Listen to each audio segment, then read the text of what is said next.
Ya, Salam, jumpa kembali dengan Riding for Grace.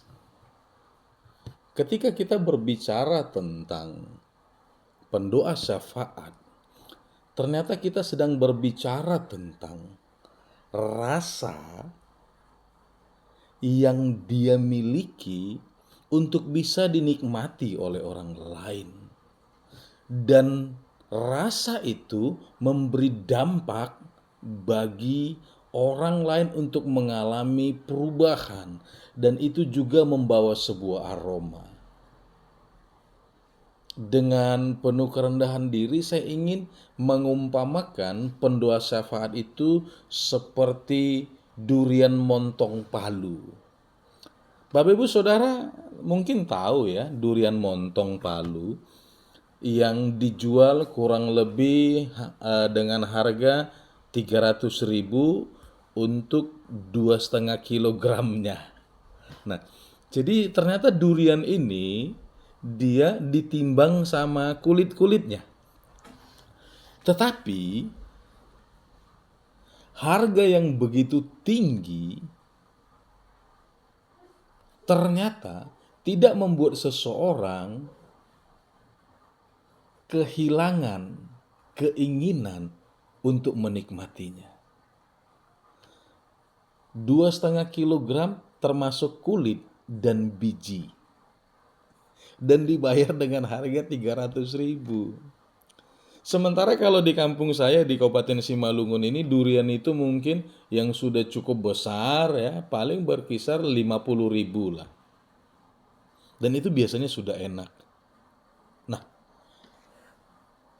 aroma, rasa membuat seseorang mau mengeluarkan uang, membuat seseorang rela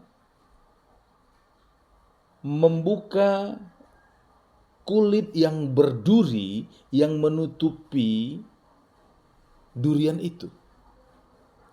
Seorang pendoa syafaat adalah pribadi yang dipilih dari sekian banyak warga gereja. Mungkin yang memilih dia Tuhan langsung dengan memberikan karunia. Atau mungkin pemimpin rohaninya melihat dia memiliki karunia. Atau mungkin dia sendiri yang memberikan dirinya untuk menjadi seorang pendoa syafaat. Bahkan saya cenderung berkata, sebenarnya seorang pendoa syafaat adalah ujung tombak dari sebuah pelayanan. Ketika Tuhan Yesus akan memulai proses penyelamatan bagi dunia ini, dia memulai hidupnya dengan berdoa di Taman Getsemani. Berarti doa sangat penting. Kehadiran pendoa sangat penting. Dan dalam proses ingin berdoa, dia hanya membawa sebagian daripada muridnya. Kenapa? Berarti ada seleksi. Dan dalam proses dia berdoa, dia berkata kepada murid-muridnya, kalian tunggu di sini. Berarti kembali ada proses seleksi. Tidak semua orang bisa berdoa, bahkan tidak semua orang bisa bersama-sama dengan seorang pendoa. Kemudian Tuhan Yesus berhenti sejenak dari proses doanya itu, dan dia mendapati murid-muridnya tertidur. Berarti tidak semua orang mampu berdoa. Karena Tuhan Yesus berkata, tidak sanggupkah engkau berjaga-jaga? Ya, doa sangat penting. Tapi dari semua itu saya rindu membahas Matius 6 ayat 12 sehubungan dengan karakter yang harus dimiliki seorang pendoa. Dan ampunilah kami akan kesalahan-kesalahan kami, seperti kami juga mengampuni orang-orang yang bersalah kepada kami. Dan ampunilah kami. Ini salah satu bagian dari doa yang diajarkan Tuhan Yesus. Saya rindu menggalinya sedikit, Bapak Ibu. Di sana ada kata afes, ampuni atau maafkan. Ini adalah permohonan kepada Tuhan untuk mengampuni kesalahan kita sendiri. Afes berarti sebuah tindakan yang sungguh-sungguh, sebuah tindakan yang menyatakan pengakuan diri bahwa dia tidak sempurna, bahwa dia tidak kudus. Berarti kita sebagai seorang pendoa harus mampu afes, menyadari kita tidak sempurna dengan cara memohon. Beda ya memohon dengan hanya minta. Memohon berarti penuh dengan kerendahan diri. Memohon berarti penuh dengan sikap penundukan. Kemudian di sana ada kata ta ope lemata hemon yang berarti kesalahan-kesalahan kami atau hutang-hutang kami. Ini merujuk pada kesalahan yang kita lakukan terhadap Tuhan atau orang lain. Bapak Ibu, kata kesalahan atau hutang-hutang kami ini berarti berbicara tentang apa yang saya sudah lakukan ketika melukai seseorang. Tapi ini lebih berbicara khusus kesalahan yang kita perbuat dalam melukai hati Tuhan. Ternyata termasuk masalah hutang. Bapak Ibu, ini pergumulan tersendiri ya dalam hidup saya, karena saya sendiri pun belum merdeka secara finansial ya, belum. Tapi Alkitab catat ternyata ini juga bagian dari sebuah dosa yang harus kita mohonkan untuk diampuni. Bayangkan seorang pendoa syafaat itu sangat luar biasa. Tidak bisa punya masalah dalam finansial juga. Yang ketiga, host. Berarti seperti atau sebagaimana. Ini adalah perbandingan antara pengampunan yang Tuhan berikan kepada kita dan pengampunan kita terhadap orang lain.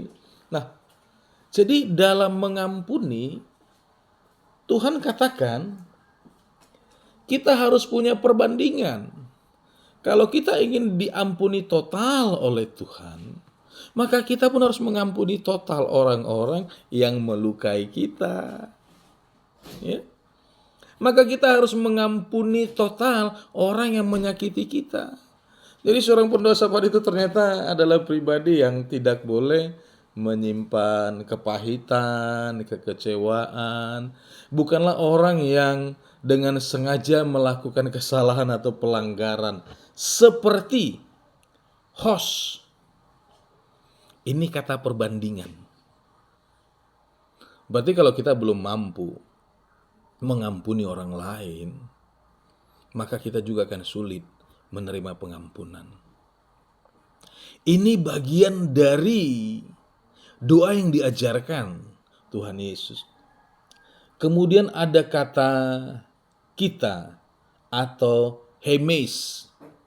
Hemes berarti kita atau kami adalah kata ganti yang digunakan untuk merujuk pada diri sendiri dan orang lain yang berdoa. Jadi saya harus menjelaskan, saya harus memposisikan diri saya sebagai subjek atau pelaku. Pelaku dalam arti memaafkan, pelaku dalam arti memohon, pelaku dalam arti yang merendahkan diri. Ya, sering sekali sih saya menjadi hakim atas orang lain. Saya tidak tahu dengan Bapak Ibu. Tapi bagian ini menjelaskan, ternyata Tuhan bukan bicara tentang dia, tapi saya. Tapi kita. Kemudian ada kami mengampuni, yaitu abhiemen. Kami mengampuni atau kami maafkan. Ini adalah tindakan kita terhadap orang lain yang bersalah kepada kita. Jadi kembali kita harus menjadi pelaku utama dari sebuah tahapan memaafkan. Kita harus menjadi subjek. Berat ya. Tapi itulah aroma yang harus kita miliki. Seperti durian montong tadi lah. Aromanya membuat orang tergiur. Karakter sifat seorang pendoa membuat orang lain tergiur ingin seperti dia. Aroma yang bagaimana? Sifat pemaaf tadi. Kemudian rasa yang bagaimana? Rasa yang diberikan seorang pendoa membuat seseorang itu puas. Ketika seseorang bertemu dengan seorang pendoa syafaat, berarti orang itu sedang menikmati rasa yang luar biasa dari kehidupan seorang pendoa syafaat. Aduh, sungguh luar biasa. Tois of Helenetais Hemon. Orang-orang yang bersalah kepada kami atau orang-orang yang berhutang kepada kami, ini merujuk pada orang yang telah melakukan kesalahan terhadap kita. Kembali, pendoa syafaat adalah karunia yang luar biasa. Menjadi seorang pendoa syafaat berarti memiliki kekhususan, memiliki kualitas yang dilihat oleh Tuhan, yang dilihat oleh gembala atau pemimpin, sehingga diambil, sehingga dikhususkan untuk menjadi orang barisan terdepan dalam sebuah perjuangan. Karena apa? Dia sudah memiliki aroma pengampunan. Dia sudah memiliki aroma kasih. Dan ternyata dia juga memiliki rasa yang sangat luar biasa. Matius 6:12 mengajarkan kita tentang pentingnya pengampunan dan memaafkan. Tuhan Yesus Kristus mengajarkan kita untuk memohon pengampunan atas kesalahan kita dan pelanggaran kita, yaitu sifat karakter yang kita harus buat seperti yang Tuhan mau. Salam, Tri Riding for Grace.